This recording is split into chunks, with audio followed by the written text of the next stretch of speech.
Salut à tous, c'est Star Wars Range 202, bienvenue aujourd'hui dans une nouvelle vidéo, une vidéo un petit peu spéciale qui va être la première vidéo donc d'une série de vidéos consacrée à ma collection de Lego Star Wars. Alors aujourd'hui dans ce premier épisode, je voulais vous présenter l'intégralité de mes 7 Lego Star Wars. Pour une raison évidente de logistique, c'était vraiment trop compliqué pour moi de pouvoir vous présenter tout d'un seul coup. Du coup, j'ai décidé de vous présenter ma collection tout entière de notices, de modes d'emploi, de manuels, appelez ça comme vous voulez, de construction Lego. Donc, devant vous, vous avez l'intégralité de mes manuels Lego Star Wars. Et donc, dans cette vidéo aujourd'hui, je vais vous présenter tout ça. Alors aussi, je voulais vous dire que cette vidéo a pour but de montrer la collection d'un passionné à d'autres passionnés. On n'est pas là pour se vanter des sets qu'on a, ni de l'argent que ça coûte, puisque oui, ça coûte très cher les Lego, mais on est vraiment ici sur une présentation d'une collection qui a mis plus de 10 ans à être constituée, et donc voilà, je voulais vous présenter tout ça aujourd'hui. Donc j'espère que la vidéo vous plaira, c'est parti. Alors, commençons du coup par un set de Rogue One. Alors, il s'agit de l'Imperial Assault, mais alors après, je sais plus trop, je sais plus trop quoi. De toute manière, c'est un set que je n'ai pas monté, que j'avais acheté pour les pièces qui étaient vraiment très intéressantes, au passage. Alors, dans la continuité, on a le Naboo Starfighter, set que j'adore, qui a été vraiment très cool à monter, et qui servira peut-être un jour sur une mock orientée Naboo. Alors on enchaîne avec la V7, voilà ce petit canon clone avec donc les deux clones phase 2 de Fox qui était vraiment très très cool. Alors on continue dans le même lancé avec l'AT-ST Walker. Alors ce set, il y a une review qui est disponible sur ma chaîne YouTube pour ceux qui seraient intéressés. Et voilà, c'est un marcheur, un Walker assez classique de l'Empire. Très beau set au passage. On poursuit avec le droid Gunship de Kashyyyk. Bon, écoutez, rien à dire de spécial. C'est pas un set qui m'a vraiment trop marqué celui-ci, mais je pense qu'il est cool d'en avoir au moins un exemplaire dans sa collection. Alors ensuite, on continue avec le TIE Fighter, lui qui est assez récent et qui est un set que je trouve vraiment cool, puisqu'à l'échelle des figurines. Le Republic Fighter Tank, le fameux, indisponible partout. Alors celui-ci j'en ai deux, vous verrez qu'une seule notice dans mes mains ici, puisque le deuxième je l'ai gardé scellé. Bon, le véritable atout majeur de ce set, ça reste bien sûr Mace Windu, avec l'épaulette avec le logo de la République dessus. Ça reste vraiment un set assez cool, bien que le tank en lui-même est quand même vraiment raté. Alors en suivant, ce petit set bien cool qui m'a permis donc d'avoir le Mandalorian et Baby Yoda bien sûr, en plus d'un homme des sables. Alors faut savoir que je fais pas une collection ni une fixette sur les hommes des sables, mais j'essaie quand même d'en avoir le plus possible, et c'est bien compliqué parce qu'ils sont peu présents et surtout pas du tout en nombre dans la plupart des sets. Alors, en suivant du coup l'AAT, donc voilà, un set qui a vraiment rien d'exceptionnel pour le coup, qui était au même format, et vous le verrez peut-être tout à l'heure parce que je l'ai dans les notices, que le même blindé qu'ils avaient sorti en version full tan, c'est-à-dire en beige, pour symboliser les blindés qu'on voit dans l'épisode 1. Bon, grosso modo, c'est exactement le même set, c'est juste que les couleurs ont été modifiées.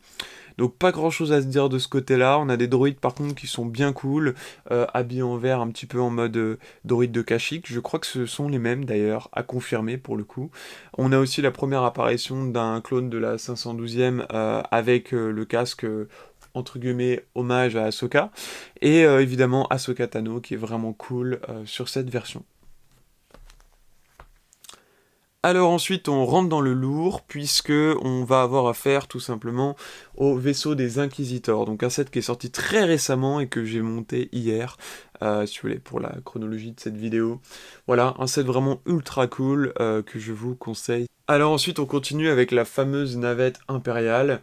Alors ça c'est un set qui est vraiment ultra cool, que j'adore et qui m'a vraiment marqué. Alors celui-ci c'est la navette impériale Tidarium.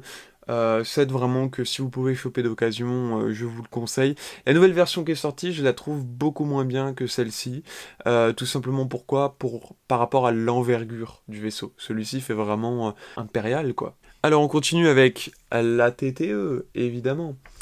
Alors la TTE, c'est vraiment un set que j'adore. C'est la première version que j'ai pas eu la version ni de 2008 ni de 2013.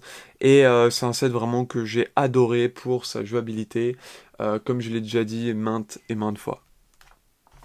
Alors on continue du coup avec le Mandalorian Starfighter. Alors lui c'est vraiment un vaisseau à avoir, vous le devez l'avoir, il est encore disponible sur le shop, puisque tout simplement c'est le vaisseau classique des Mandaloriens, et c'est vraiment un vaisseau que j'adore, qui en plus est vendu avec des figurines ultra cool, et j'aime sa mobilité et surtout l'envergure du vaisseau qui est vraiment super stylé. Alors on continue avec le Slave One, qui est juste ici. Alors c'est ma version préférée du Slave One, toutes versions confondues, puisque je trouve que c'est celui qui est le plus détaillé dans un format quand même assez respectable, hein. Il ne s'agit pas d'un UCS non plus. Et voilà, bon bah rien à dire de très spécial là-dessus, c'est un vaisseau que je kiffe. Alors, en suivant, on arrive sur mon vaisseau préféré, le Republic Attack Gunship de 2008 ou 2009, je sais plus trop pour les années. Voilà, c'est mon vaisseau préféré pour plein de raisons. Vaisseau emblématique de la guerre des clones, évidemment. Et puis, juste, je le trouve magnifique. Voilà. Et là, donc, du coup, en deux notices, donc, évidemment, il y en a deux. Logique. Alors on continue avec un autre Republic Attack Gunship, cette fois-ci la version de, je crois que c'est 2013 aussi, à confirmer, je ne me rappelle plus trop des dates. Celui-là je l'adore également. Bon, lequel des deux je préfère?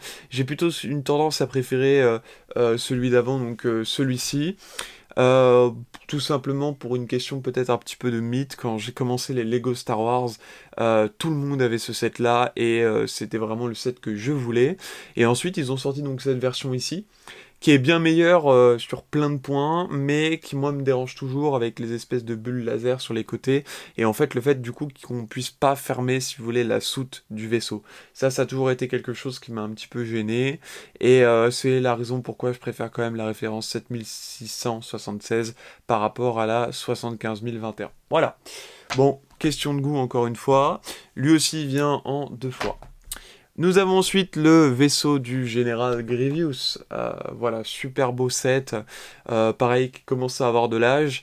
Et bon, qu'est-ce que j'ai à dire de plus dessus? C'était très cool puisqu'il était fourni avec son droïde médical et un petit fauteuil, un petit siège pour pouvoir le mettre dessus et éventuellement pouvoir le réparer, j'imagine.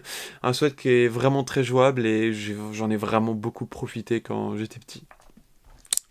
Alors en suivant, l'un de mes deux Millennium Falcon, non même de mes trois, puisque je possède une version UCS en scellé, et je possède la dernière version également en scellé, et donc celle-ci c'est la seule que j'ai entre guillemets construite à l'époque.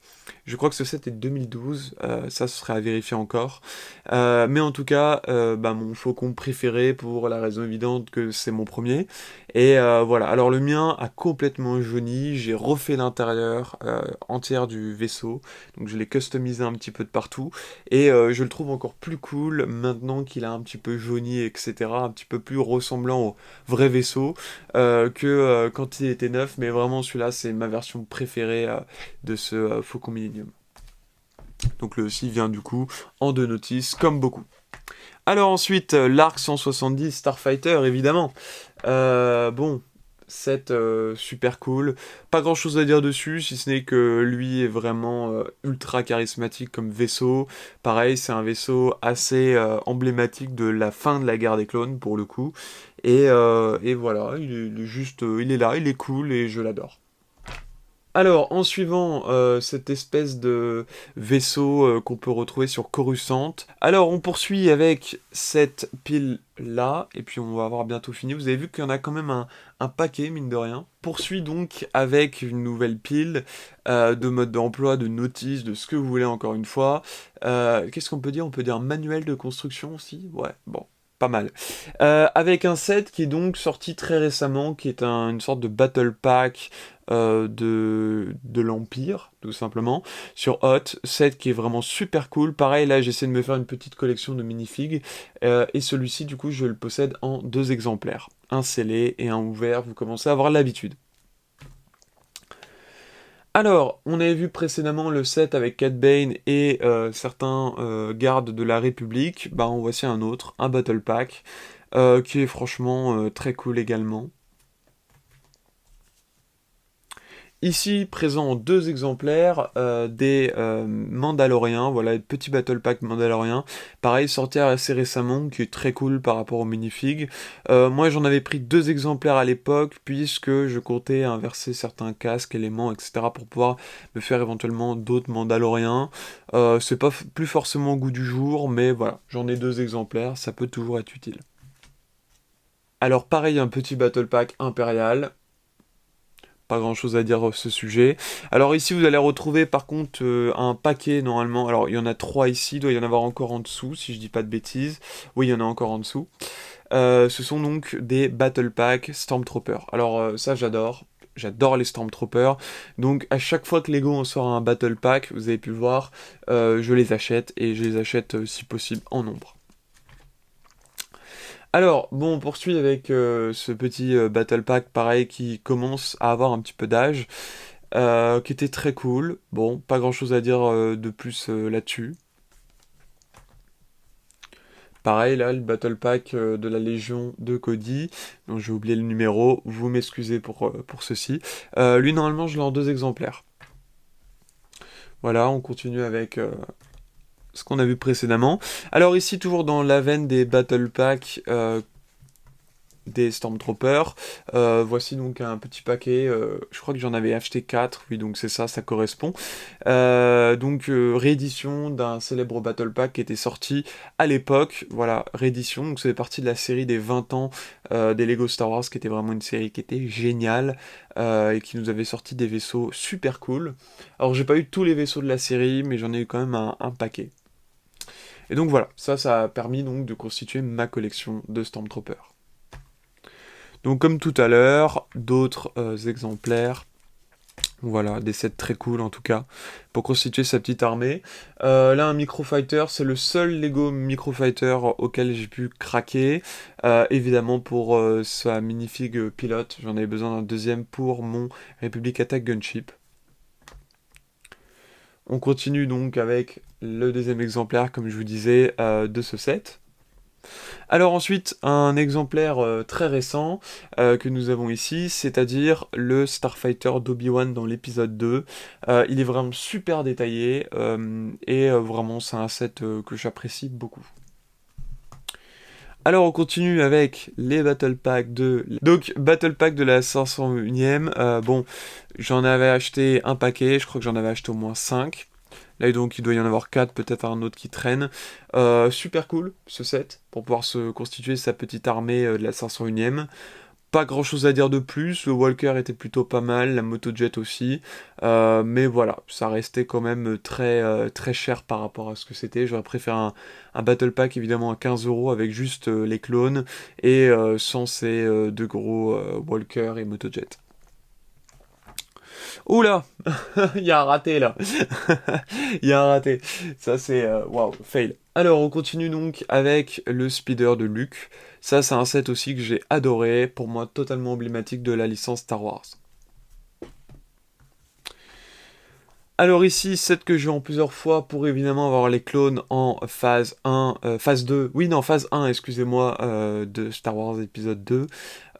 Set super cool, deux Jedi emblématiques pareil, dessus, bon, pas grand chose à dire de plus, si ce n'est que c'était le début donc de la collection de ces petits clones phase 1. Alors, en suivant, du coup, ce Corporate Alliance Tank Droid de mémoire, qui donc était vraiment cool, puisqu'on pouvait choper donc deux clones de Clone Wars avec, donc j'en ai un qui est ouvert et monté, j'en ai un deuxième qui est ouvert, mais qui est en pièces détachées, donc c'est pour ça que j'ai qu'une notice ici. Alors ensuite, alors ce vaisseau, je ne me souviens plus du tout du nom, donc je vais aller chercher sur internet en même temps que je vous parle. C'est un vaisseau que je vais toujours trouver très cool, qui est resté pendant longtemps exposé dans mon salon. Voilà, c'est le T16 Skyhopper. Super cool comme petit set. On le voit pas dans Star Wars, à ce que je sache, mais voilà, il sort un petit peu, on va dire, du commun par rapport aux autres sets Star Wars, donc je l'adore. Alors, je vous parlais tout à l'heure de l'AAT dernière version. Eh bien voici l'AAT de Star Wars épisode 1, avec évidemment Jar Jar Binks qui est ici. D'ailleurs, ça peut être intéressant dans les commentaires. Est-ce que vous aimez Jar Jar Binks? Est-ce que vous faites partie de la team qui aime Jar Jar Binks? Ou alors vous faites partie de la team qui déteste ce personnage? Moi, personnellement, je l'aime bien. Alors, bon, également, vous avez vu deuxième édition, voilà, ça c'est pas censé vous surprendre, et pareil donc, deuxième édition par rapport à l'AAT. Alors ensuite, un set qui est plutôt stylé aussi, c'est l'espèce de roue dans l'épisode 3, auquel Obi-Wan se bat avec, évidemment, le général Grievous. C'est très cool, bon, sans plus, si ce n'est que c'est assez original. Et donc, on va attaquer la dernière pile pour cette vidéo, qui est juste ici. Donc, bon, vous avez vu du coup que ma collection est quand même assez variée. Il y a beaucoup de sets qui sont orientés sur Star Wars épisode 1, 2, 3 et Clone Wars évidemment, plutôt que des sets orientés sur l'Empire. Petit à petit, j'essaie de changer cette pratique, c'est-à-dire que j'achète de plus en plus de sets sur l'Empire, puisque je compte vous faire de plus en plus de mocks à base de Stormtroopers, de rebelles, etc., etc. à l'avenir. Et donc ça sera pour d'autres vidéos, on va dire. Donc voilà. Alors ici, on a toute une foison donc, de petites notices qui sont donc dues à ce nouveau petit Battle Pack que j'ai juste adoré. Malheureusement, en rupture de stock partout, et vraiment, je suis le premier à être impacté par cette rupture de stock, puisque j'aurais vraiment voulu m'en constituer une collection énorme, étant donné que ces nouvelles versions, entre guillemets, des clones phase 1 sont vraiment géniales, ultra bien détaillées, et puis super cool pour les mocks. Donc voilà. Bon, également au milieu, nous avons le même Battle Pack avec donc des rebelles. Alors celui-ci, j'en ai deux, et donc vous connaissez la tradition, j'en ai un donc monté et l'autre scellé. Alors on continue donc avec ce petit clone, avec je crois le commandant Neo, si je dis pas de bêtises, qui est juste ici. Rien à dire de particulier, les super droïdes de combat sont cool, la motojet est cool, bon, à part ça, c'est pas un set qui m'a particulièrement marqué, je vous l'avoue. Alors, un autre set qui est encore plus cool, pareil, un petit peu dans la même veine, hein, vous voyez, épisode 3, etc., mais cette fois-ci sur Kashyyyk, avec un Walker au milieu d'une motojet. Bon, set super cool, sorti pour les 20 ans, j'en ai acheté deux éditions, deux exemplaires. Voilà, bon, c'est pas un set non plus qui m'a énormément marqué, mais il était très cool. Et alors, maintenant, un autre Battle Pack qui cette fois-ci a introduit donc pour la première fois les nouvelles versions des phases 1. Bon, rien de spécial, les droïdes de casse sont bons, ils sont. Rien de particulier à dire sur ces droïdes de casse. Alors, on continue avec le chasseur donc d'Anakin de l'épisode 3 lorsqu'il se rend sur Mustafar. Bon, pareil, pas grand chose à dire sur ce set. Vous avez donc la même version qui est ici, mais cette fois-ci, si je dis pas de bêtises, lorsqu'il est avec Obi-Wan et qu'il rentre dans le vaisseau du général Grievous. Alors, le premier set de la 501e qui est ici, rien de spécial sur ce set, bon, je l'ai trouvé vraiment un peu nul. La version donc du clone de la 501e était pas terrible, à mon humble avis. Bon, on retrouve Maître Yoda dedans, bon, c'est un petit peu anecdotique. Et donc ici, on retrouve donc un autre Battle Pack, qui lui m'avait marqué à l'époque pour ses clones, et surtout, voilà, ces clones-là, là, que j'adorais, voilà. J'ai plus trop les noms en tête, je suis désolé de chacune des minifigs, mais c'était vraiment super cool. Et donc lui, je l'ai eu en plein d'éditions à l'époque.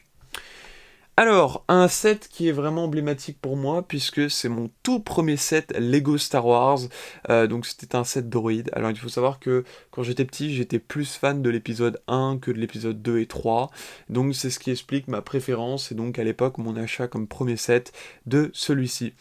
Bon, qu'est-ce que je peux vous dire dessus? Bah, c'est mon premier set, voilà, pour l'anecdote, et c'est un set que j'adore toujours énormément.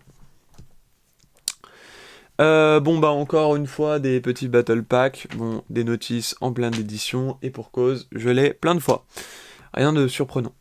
Alors ici, ça c'était un set qui quand même était rare pour l'époque, je crois que c'était un set anniversaire aussi, je ne sais plus trop, donc il était cool puisqu'on avait Han Solo avec l'espèce donc de bestiole qui est... Bon, je vais pas vous spoiler le film, mais de toute manière tout le monde connaît j'imagine. Voilà, donc set très cool. Une deuxième édition, du coup, je crois que c'était le Battle of Naboo. Je suis plus trop sûr du nom, mais voilà, quelque chose comme ça. Puis évidemment, un Jar Jar Binks, encore une fois, et puis un autre Gungan, voilà, guerrier, on va dire, guerrier Gungan. Donc, on continue avec des petites notices. Je vous ai dit, je l'ai eu en plein de fois, ce set. Et alors ici, on arrive sur un set qui est vraiment cool, avec Asajj Ventress et le frère donc de Dark Maul. Set qui était vraiment cool pour les figurines, et puis le vaisseau était quand même pas dégueu pour l'époque. Voilà, on continue donc avec d'autres Battle Packs. Alors tout n'est pas rangé dans l'ordre, hein, ce qui explique donc que vous vous retrouvez un petit peu dans le désordre, tout ça. Alors ensuite, on va terminer, puisque c'est les deux dernières notices de cette vidéo que je vais vous présenter, qui sont donc tout simplement des sets pareils sur Hot. Donc je vous ai dit que j'essaie d'avoir la collection un petit peu une collection, une petite armée de figurines de Hot. Bah ces sets y ont largement contribué. Voilà, donc en 2 exemplaires, c'était des sets qu'on pouvait trouver en promo il y a pas très longtemps et qui étaient quand même assez cool par rapport aux pièces. Et alors pour terminer cette longue vidéo, je voulais vous parler donc de mes livres Lego Star Wars. Alors j'en ai 3, les 3 sont ici, donc ce sont principalement des encyclopédies sur la gamme Lego Star Wars. Des livres qui sont super cool, déjà pour les références, pour voir un petit peu l'étendue des minifigs qui ont pu être sortis par Lego au fur et à mesure des années, et aussi pour tout simplement profiter, s'amuser à regarder. Enfin vraiment c'est des bouquins que je vous conseille, moi je les adore.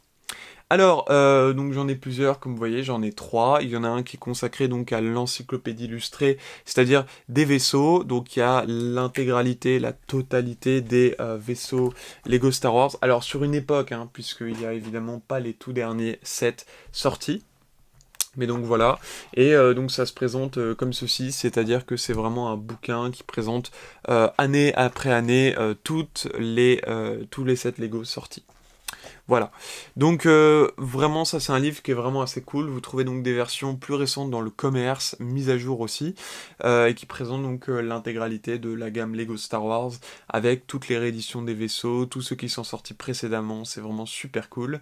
Donc celui-ci je vous le conseille énormément. Alors ici vous avez l'encyclopédie des personnages du coup.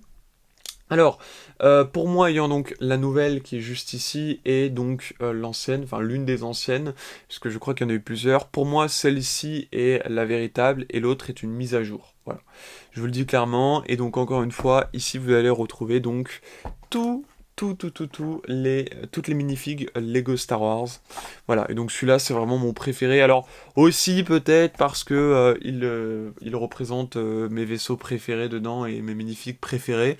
Mais en tout cas, le deuxième donc est grosso modo le même, mais qui va un petit peu plus aborder des minifigs beaucoup plus récentes. Vous voyez, donc c'est vraiment un peu de mise à jour, les deux sont vraiment complémentaires pour moi, et donc voilà, les deux sont à avoir franchement, donc n'hésitez pas, et d'ailleurs dans chacun vous avez une minifig qui est donc unique, qui va vous être offert dans chacun des magazines, donc c'est des éditions des livres, donc c'est vraiment cool. Ici c'était Dark Maul, ici on avait le droit à un Han Solo médaillé pour celui-ci. Donc évidemment, hein, là c'est Dark Maul avec le logo de l'Aube écarlate, enfin le collier, le pendentif de l'Aube écarlate. Et ici donc on avait le droit à un Han Solo, tandis que là nous avions le droit donc à une réédition du premier Luke Skywalker en Lego Star Wars. Donc voilà, bon on va arrêter du coup cette vidéo juste ici. Je vous remercie de l'avoir regardé. N'hésitez pas du coup à laisser un commentaire pour me donner un retour sur cette vidéo. Bien, prenez soin de vous et à la prochaine. Ciao ciao.